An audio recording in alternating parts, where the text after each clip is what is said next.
for watching. Thanks for being awake on yet another day of electile dysfunction in Washington, D.C. This is day 13 of Squattergate. President Donald is still in denial, still refusing to cooperate. He spent the weekend rage tweeting about how the election was rigged, but I feel like he may be coming around because last night he tweeted that he won the election in all caps. I won the election, but this morning he backed off a little bit and tweeted in a lower sentence case. That's as close as he's going to get to a concession speech. It's like a kid slowly realizing that nobody's coming to his birthday party. We should never have given him that Diet Coke button. That's hard to give up. This had to put a little crinkle in his tinfoil hat. The Department of Homeland Security's Cybersecurity and Infrastructure Security Agency, this is one of Trump's own cabinet agencies, put out a statement debunking his claims of widespread fraud. They wrote, the November 3rd election was the most secure in American history. And then they took another dig at the boss baby and wrote, while we know there are many unfounded claims and opportunities for misinformation about the process of our elections, we can assure you we have the utmost confidence in the security and integrity of our elections, and you should too. And how did the president react to that statement of reassurance from his own agency? Most fraudulent election in history. So everything's going great, really well. If Donald Trump gets any more embarrassing, we're going to have to start calling him Donald Jr. I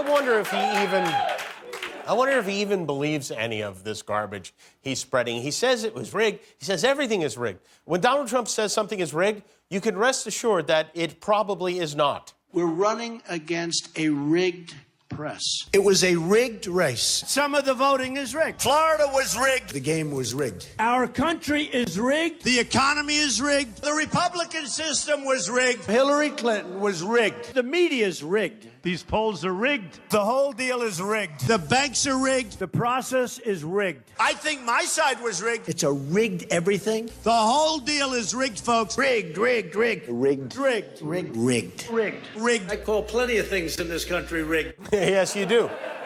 And if the president says it, it must be true. It's going to take him some time to digest this loss. Here's how it will go. We've identified the Trump stages of grief in 10 parts. First up, denial. We were getting ready to win this election. Frankly, we did win this election. Then, anger. Joe Biden is a criminal, and he's been a criminal for a long time, and you're a criminal in the media for not reporting it. After anger comes blame. This is a horrible thing that the United States Supreme Court has done to our country. And I say it loud, and I say it proud. After blame, we have delusion.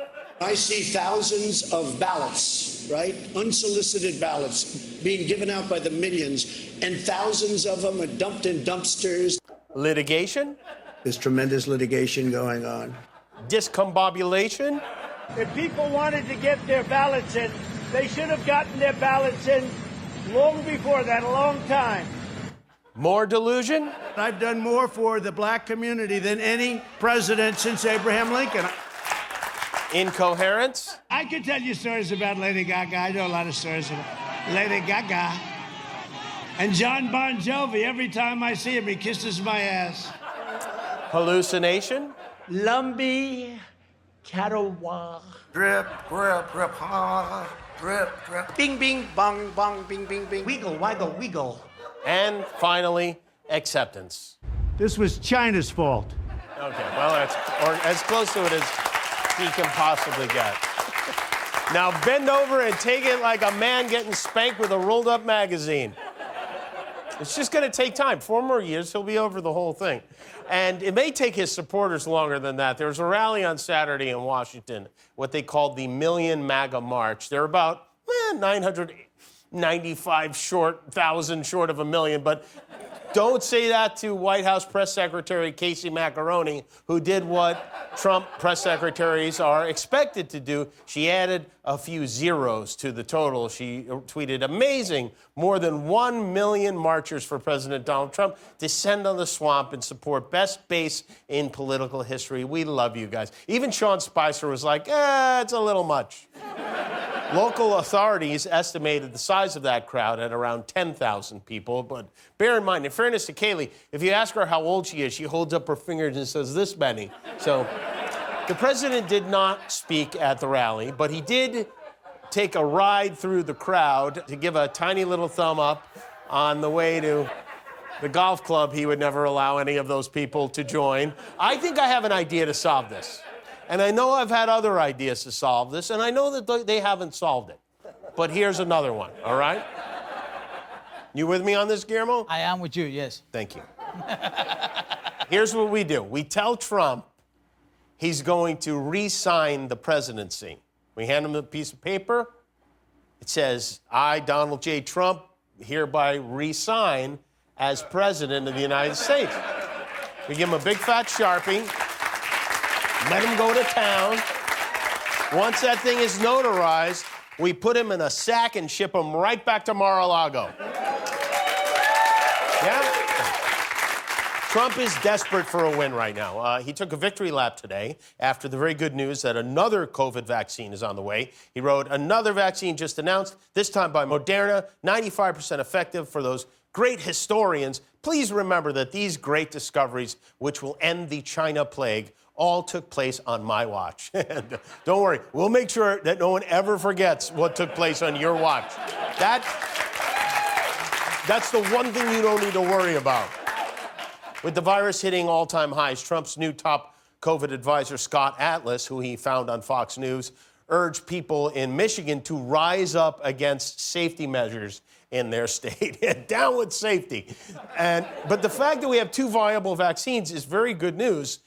This morning, I was actually fantasizing about being in an elevator with people. But, Guillermo, which vaccine are you into, Pfizer or Moderna? Pfizer. You like Pfizer, huh? Yeah. What is it about the Pfizer that you like? I don't know. That was the first one that came. It was the first one? Yeah. Yeah, it is the original. It's kind of like Coca-Cola and Pepsi, you know? Coke's the real thing. Exactly. This could be our new cola war. But, you know, Pfizer has to be very cold. Moderna doesn't need to be as cold. How do you like it? Well, I still prefer the first one. You still prefer the first one? Whose name you can now not remember? Pfizer. Yes, exactly. Pfizer. The first one. Pfizer. The first one. Pfizer. I have one more question. Do you know how to do a cartwheel? No, I don't know how to do a cartwheel. I'm too fat. I don't know. You never do fat for a cartwheel. I don't know how, but one of my good writers over here, he knows how. You have writers? Yeah, Danny over Really? here. Yeah. Wait a minute. These words you say are being provided to you by writers? Yeah. By, I made a decision. I actually made it last week, and it was just reaffirmed for me, is that I want to learn how to do a cartwheel. Now that I'm 53, it seems like the right time. And I think you and I... Listen, let's try it. No. Oh, you go ahead. Go ahead and give it a try, but I want to really learn. Like, I want to get like an Olympian or something to teach us. I'll wait. Okay. Oh, no, go ahead. I don't want to stop you. Give it a try if you like, and we'll see. Yeah, give it a try. Go ahead. Are we going to have time? Yeah, we got time, yeah. We don't have... All right. It's a cartwheel. How long could it take? Well, remember, I don't know how... I didn't drink this time. Wait, start over here so we can really see you, because I see what's happening here. All right. Go ahead. All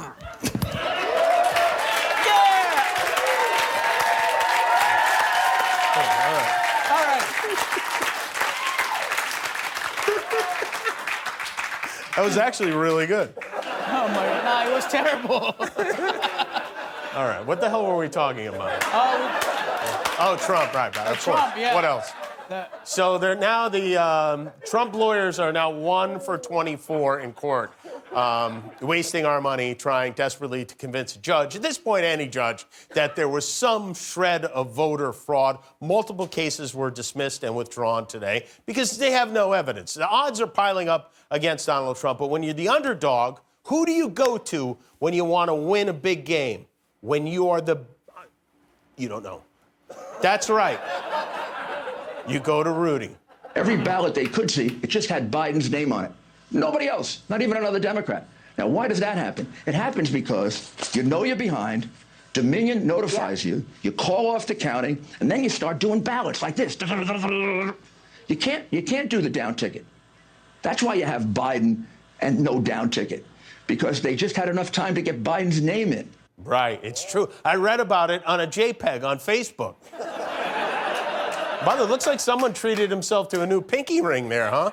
And while you may be wondering why Donald Trump, the President of the United States, would put his legal fate in the hands of the only person who seems to be more out of it than he is, the reason may be as simple as this commercial that runs opposite my pillow on Fox News. Looking for a lawyer who doesn't give a Call the notorious Rudy G. Rudy Giuliani and Associates. 555D range. Am I on meth? Maybe. I'm doing press conferences from landscaping parking lots. Something is wrong. Call me at 555-FU, Borat. I'll answer the phone. I always answer the phone. I'm desperate for human contact. I have a scab on my neck and I keep picking it. I'm never going to let it heal. That's 555-Chocula. Rudy Giuliani and Associates. I have no associates. They all quit weeks ago. Hey, anybody remember this? What the happened to me? 555-NY Clown. Call now. Yeah. Call now. Fun fact, did you know Rudy Giuliani is the only vampire who loves garlic? Yeah, even smells like it. What a confusing time it is to be alive, especially if you're a parent. Kids know more about what's going on than we think they do. Last night on 60 Minutes, President Obama was talking about Trump refusing to concede. He said we would never accept behavior like this from our own kids if they lost a game or something, and that's true. So what are the lessons our children have learned from this president known as Trump? Well, some of them are these. Cheating is okay. Lie. Always lie. Never tell the truth. If someone disagrees with you, they're a loser. Cheat on your spouse. Cheat on your taxes. Being attractive and rich is most important. Don't follow the rules. Never apologize, ever. Apologies are for losers. Science is dumb. Don't help sick people. Don't help poor people. Never take responsibility for anything. Blame everyone else. Don't exercise. Stare into an eclipse. Fried chicken is good for you. Call people names. Sleepy. Nasty. Crazy. Lazy. Low IQ. Little. Weirdo. Ugly. Loser. Pocahontas. If you lose, call the winner a cheater. Don't let anybody else talk. Interrupt people. People who are different are Keep interrupting. Interrupt. Hire Rudy Giuliani. Don't forget to interrupt. He is. He's an inspiration to all of us. Thanks, kids. Hi, I'm Jimmy Kimmel. If you want to see all our latest videos, click the subscribe button. And if you don't, click anyway and close your eyes when they come on.